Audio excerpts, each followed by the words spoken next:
I think it's fair to say overall, it's been a great tournament, hasn't it? Or not? Yeah, yes. I think maybe you forgot, or we have maybe have forgot some of the games that were not as good early on.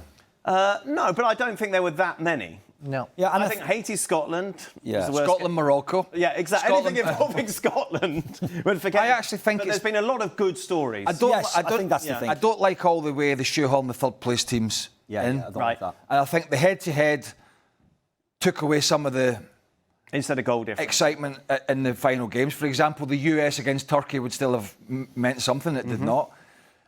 So there's tweaks that they can be made, but I think Infantino's got away with it to an extent that the players and the teams, for the most part, made it more exciting than I thought most of us thought it was going to be. And there was a lot of great storylines there, but I'm not sure 48 worked with the third place teams, and the move to 64 will mean it's only the top two going through, so they won't have that, but there's going to be a lot of guff. Remember, Spain drew the first game against Cape Verde. Yeah. With all due respect we have to Cape Verde, but the champion of the world drew against Cape Verde because they weren't into the game, because they knew that at least they will draw that game, and it's not important because you would be qualified with 3 points.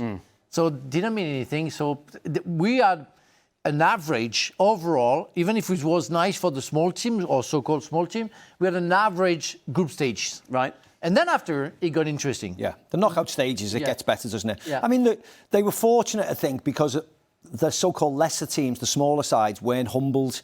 They were all quite close. So, the Haitis, the Curaçaos, the Cape Verde, they were nice stories. A lot of those players have played in a World Cup. They're instantly famous, etc., etc. The keepers who made all these saves, they are nice stories. Well, thankfully, they weren't beaten 10-0 by somebody, early on in the competition. Like Germany won 7 in the early, and you thought, is it going to be one of those? So nobody was embarrassed, which was great.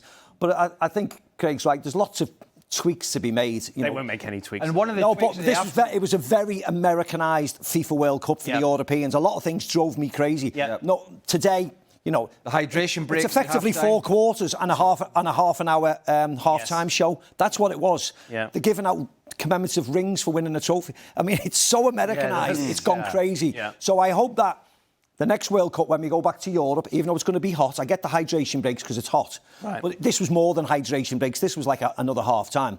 They have to tweak that. Hydration breaks should be on the other side of the pitch, away from the manager with some water. 30 seconds later, we're back on. You can't have 3-minute meetings together. So there was certain things I didn't like, but it was the first one. It's tried. We'll wait and see if they make recommendations or they change anything for the next World Cup, because certain things drove me crazy. He won't do this. He needs to have a good look at himself, Infantino. We should not forget the Balogun situation, right? Oh, yeah, of course. Was an utter disgrace. The political intervention, and then Infantino, the head of FIFA, bowed to a sporting decision that was just immoral.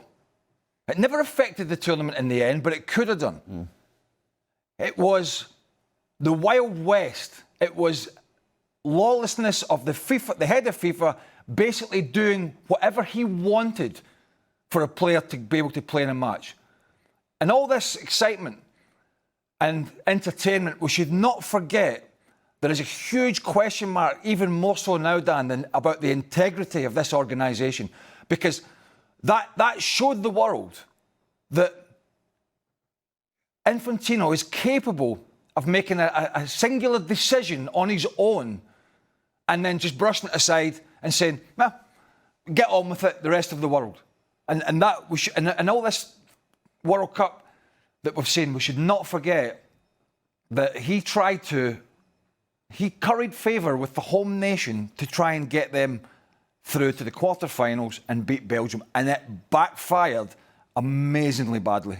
Good things we've seen that maybe carry forward. Time wasting, we saw it in the Champions League final. We lambasted that. That was something they approached, wasn't it? Not taking your time over throw-ins. I feel that worked. You want to see that taken into the domestic football? Most definitely, and there's no reason why. Oh no, that was interesting, especially for people who are cheating, staying on the floor for nothing, getting times, and that was a good idea, and it has to carry on, as you said. I like the corner thing as well, where if it wasn't a corner and they got it wrong, because it was quick, wasn't it? If they were quick to have a look at it. Yeah. they would just go back and say, right, actually, it's a goal kick. Yes. So you weren't getting a goal from something. Yeah, That you didn't like that? No, the only thing, I just think that they're getting involved when they don't need to get involved, because I think in 4 years' time, they'll start changing throw-ins. Now they've done the corners, I'm saying people are happy, because now you can get a throw-in and you can throw it into the penalty area. So that's it's almost like you're saying, where's it going to stop? Where's it going to stop? Right. Yeah. I just thought they intervened so many times when they didn't need to, and I just think they're re-reffing the game, and it'll be corners. Oh, it was a big success, the corners. Well, let's do it for throw-ins, because a throw-in outside the penalty area is like a corner. You can just chuck it right into the danger area. Well, if that's not a corner, we'll get involved in that, and I just think it's too much.